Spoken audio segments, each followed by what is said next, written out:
either younger than us or, past and retired. So why not? I want to challenge myself. The best always looking to fight the best and challenge themselves, and why not, challenge. Crawford can't beat him, right? This is a money grab for Terence Crawford. It's just a situation where Terence Crawford is trying to fill up his bank account opposed to actually his legacy.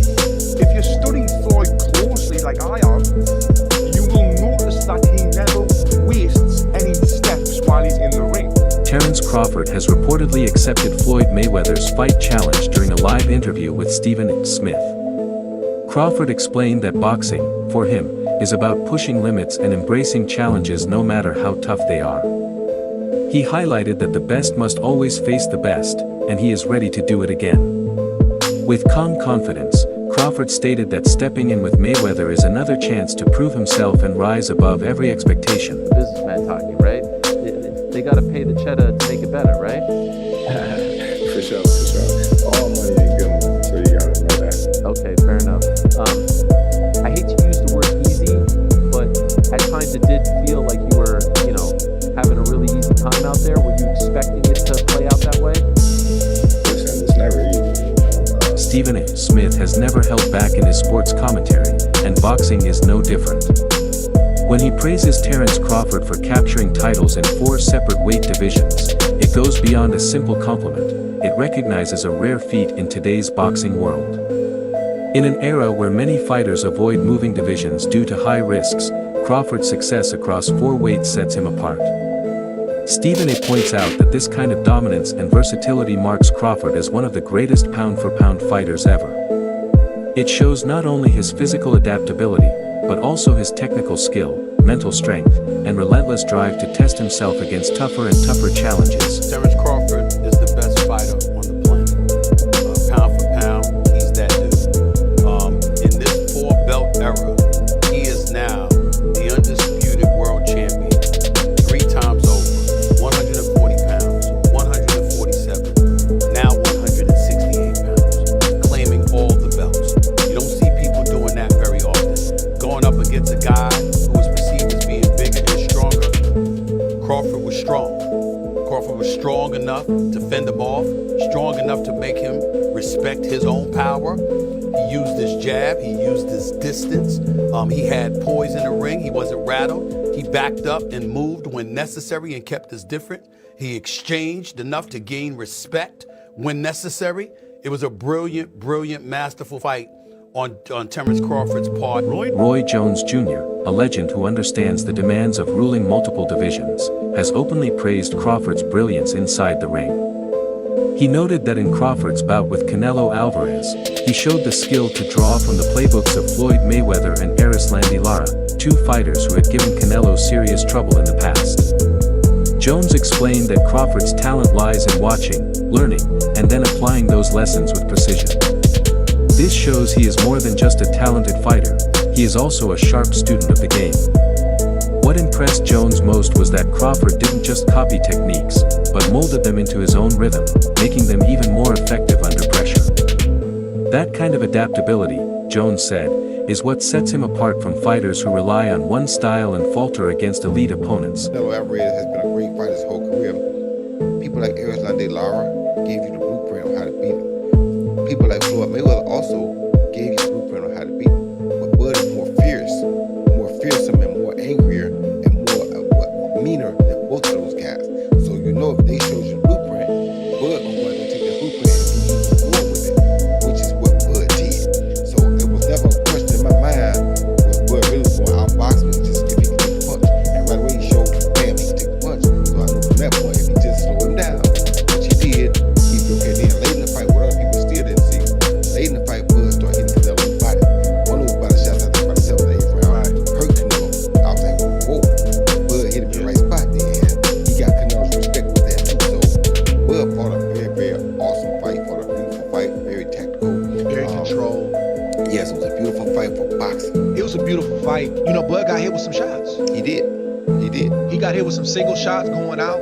He was going out, and Canelo, if he has you trapped in the corner or along the ropes, it's typically 1 to 2 big shots. shots. You know that if you watched it. Yep. So you could tell Crawford, as he was going out, he knew the one shot was coming, and several times it landed. He even got hit with a two-piece. I don't remember what round it was, an uppercut right hand that Crawford took well. So when you started seeing him absorb the shots, if you're Team Crawford, you don't want him to take that shot, but if you started seeing that, now you know that, okay. And I think that's what gave Crawford the green light to stay there a little bit longer. He smiled about it. He smiled about it. And sometimes that smile can be a lie, and sometimes that smile can mean what I think it meant for Crawford, which is, oh, that's not as bad as The possibility of Crawford facing Floyd Mayweather, even in an exhibition, has ignited heated discussion. Critics claim that such a matchup could hurt Crawford's legacy. They argue that instead of building on landmark wins like dismantling Errol Spence and outclassing Canelo, he would be chasing paydays rather than true competition. This belief comes from Mayweather's recent focus on lucrative exhibitions instead of legacy-defining bouts. Observers stress that Crawford has sacrificed too much to risk being viewed as someone choosing money over history. Still, others believe his legacy is already cemented, and if he does step in with Mayweather, it would only add another compelling chapter to his career. It's just a situation where Terence Crawford is trying to fill up his bank account opposed to actually his legacy.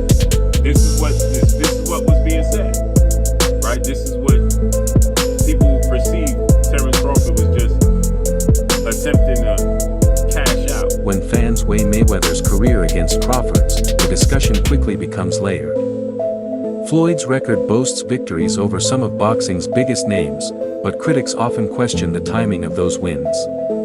Canelo was still young and developing when he fought Mayweather, while Pacquiao entered their long-awaited 2015 clash carrying an injury. On top of that, Floyd's reluctance to grant rematches, especially with Pacquiao, left lasting doubts among many fans. Crawford, on the other hand, has dominated opponents who were widely seen as being in their prime when they faced him. This contrast continues to fuel debates over whether Mayweather's spotless record was purely a showcase of skill or a product of carefully calculated timing and matchmaking. They're still greater than Terence Crawford. We need to really talk about this now. A lot of you guys are putting Crawford a bit too high. If you want to say Crawford could beat Floyd, I'm more open to that conversation. But when you're lining up the careers, I'm going to say Floyd every time. While they're both 5 division, Bud has become 3-time undisputed, but he's only fought 10 world champions to Floyd's 25 world champions. You can't take away the 5 division, 3-time undisputed. In terms of accolades, yeah, he probably gets the nod over Floyd. I say their accolades are about relative, considering Floyd Mayweather won Fighter of the Decade as well. But when you get to the resumes, Pacquiao, Oscar, Canelo, Cotto, Mosley, Castillo, Marquez, Zab, Gotti, Hatton, and Corley. Probably way more people that this guy just didn't name. And then when you get to Bud's resume, not saying it's just bad, but the only names that's really worth mentioning is going to be Spence and Canelo. It's not a knock on Bud. Bud was not able to make those fights early on in his career. But I got to tell you guys what it is. Bud's resume just doesn't line up with Floyd's. Take their top 20 wins. Bud don't even got 20 wins to really sit here and name. Floyd got a good 20-something plus. Bud probably got about 15, 10 wins that we could really sit here and name. Floyd's still greater than Bud in my opinion. Tony Jeff, a respected boxing analyst, has stressed that Floyd Mayweather's greatest strength wasn't only his defense or speed, but his mindset. Jeff explained that Floyd's unshakable belief in his ability to beat anyone is what made him truly dangerous. Even in close matchups, Mayweather's supreme boxing IQ and confidence gave him the upper hand. His talent for reading opponents, adjusting instantly, and staying composed under pressure separated him from fighters who relied only on physical ability. Jeff noted that this mental edge, combined with technical precision, made Floyd seem nearly untouchable and is the reason he walked away with an undefeated record. Mindset, they're really confident, they really believe in themselves, but you need more than that mindset. You need to have the full package of everything that I'm talking about what Floyd has got. You fighters should only want to get better. The more you win, the more you should work hard. If you think about losing, you're going to lose. All I ever thought about was winning. So that's all I know. Floyd would visualize his success before he even stepped into the ring. There was no alternative to him but winning. And this mindset isn't just for boxing, it's for all walks of life. And I've actually done a full video talking about how I used this mindset of visualization to win my Olympic medal. And it was an absolute game changer. Now, Floyd used to use this mindset to ease the pressure that he put himself under. And he made himself think like, I'm not under any pressure right now. Where he was under immense pressure. Pressure either makes you or break you.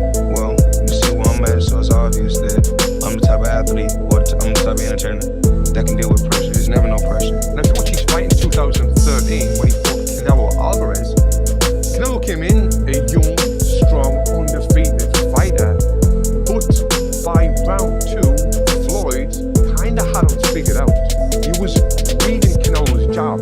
He would slip outside and then come back with a clean counter punch, then move his feet and get out of the way. He basically had the full fight under control, and he was controlling the full rhythm of the fight. He was forcing Canelo to fight at his pace. And this is what he would do in all of his fights. He would get his opponent to do what he wanted them to do without their opponent even realizing it, which is what we call boxing IQ.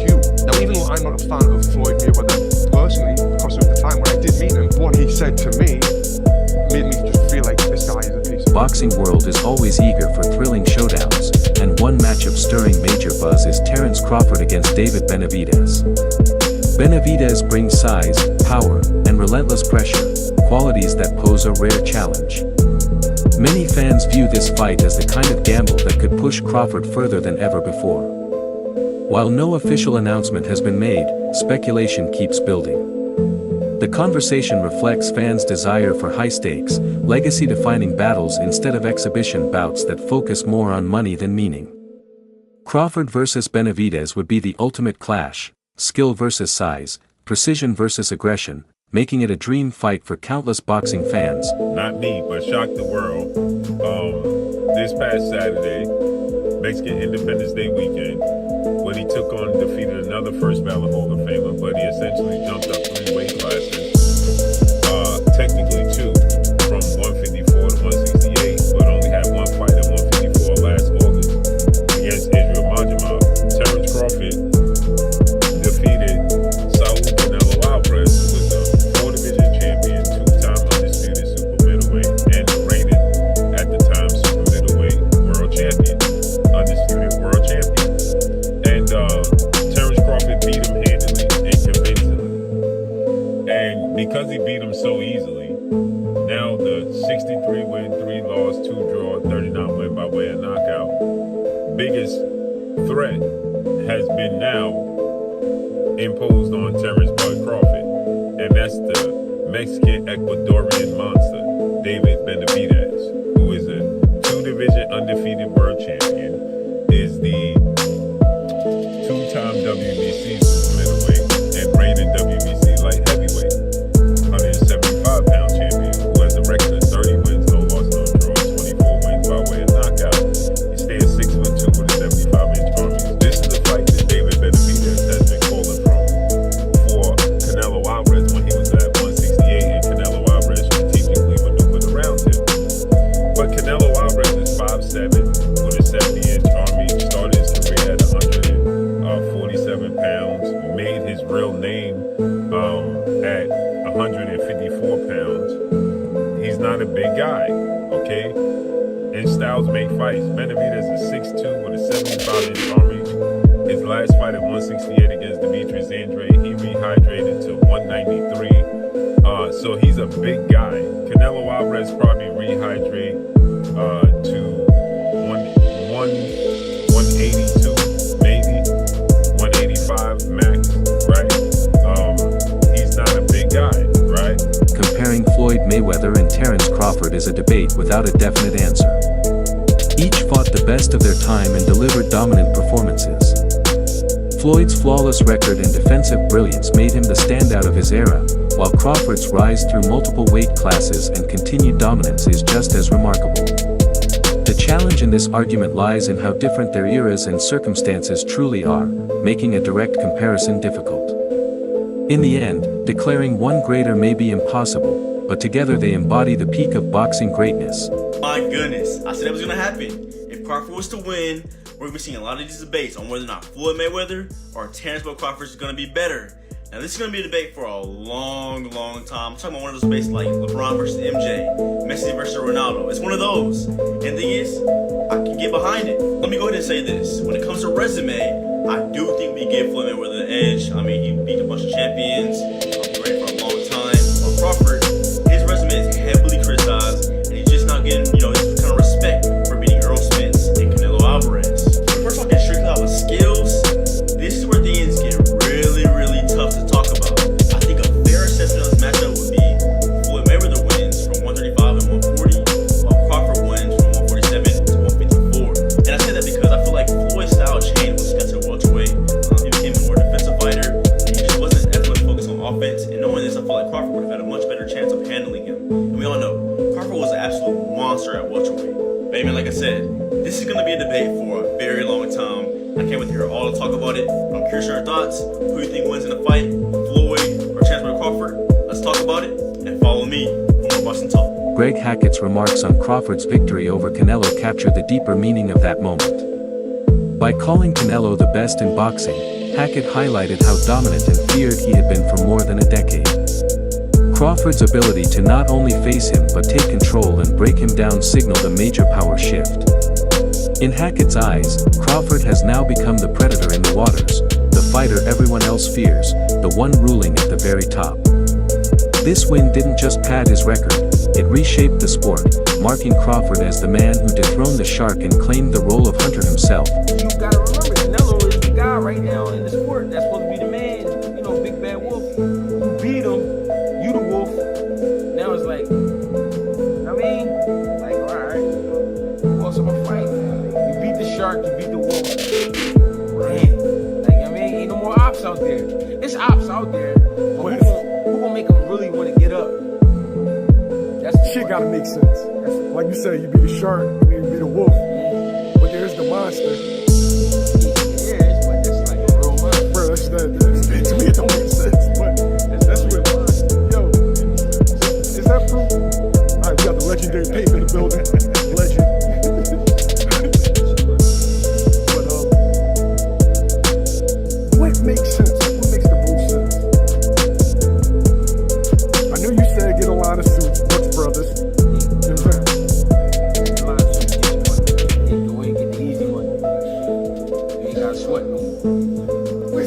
Not saying you ain't gotta work, you ain't gotta sweat. He's paved a career where he could sit down at a table and get this money. He could come out with a Terence Crawford series now, just doing whatever he like to do. People gonna watch it. Nobody, the fighting part, people don't understand what it's like to be a fighter. A lot of times fighters really don't be interested in certain fights. It's cause when a guy see himself up here and is fighting a guy down here, it don't interest him. So therefore, when he train, he not gonna really train. He gonna train, but he not gonna train. He not gonna listen. He gonna feel like his coach taking it too serious. Crawford's win over Canelo Alvarez was a career-defining moment that erased any remaining doubts about his greatness. His victory over Errol Spence had already silenced critics who questioned the level of his opponents, as he controlled that fight from start to finish. But it was the dismantling of Canelo, a fighter long viewed as nearly untouchable, that secured his place in boxing history. Analysts now agree that with these achievements, Crawford has closed the debate on whether he ranks among the all-time greats. His dominance across multiple divisions and ability to outclass champions leave no room for argument. I think there was enough action, and I think Crawford displayed his skill enough, even to someone with not the most trained eye, that they know they saw a very high-level athlete perform something at a very high level last night. I think he gained the sports world's attention last night and respect. He already did after Spence, but it went to another level in this fight. And I think even the fight itself, like just from a median level, but then the moments where they were having these exchanges, like kind of late in the fight, then people were like, all right, it was good. Then like, okay, I saw somebody like they're squabbing, like there's a fight here. So I think it did. And Crawford closed the show. Yeah. In 10, 11, 12, he stood in there and landed some hard shots and rocked Canelo at the bell. He didn't. James was talking about the great Floyd Mayweather. Floyd would go up on you 8-0 and then coast, and you might as well turn the fight off at midway through the ninth. Like, he's not gonna. But Crawford didn't do that. That wraps up today's video. Stay tuned for more updates, and we'll see you next time.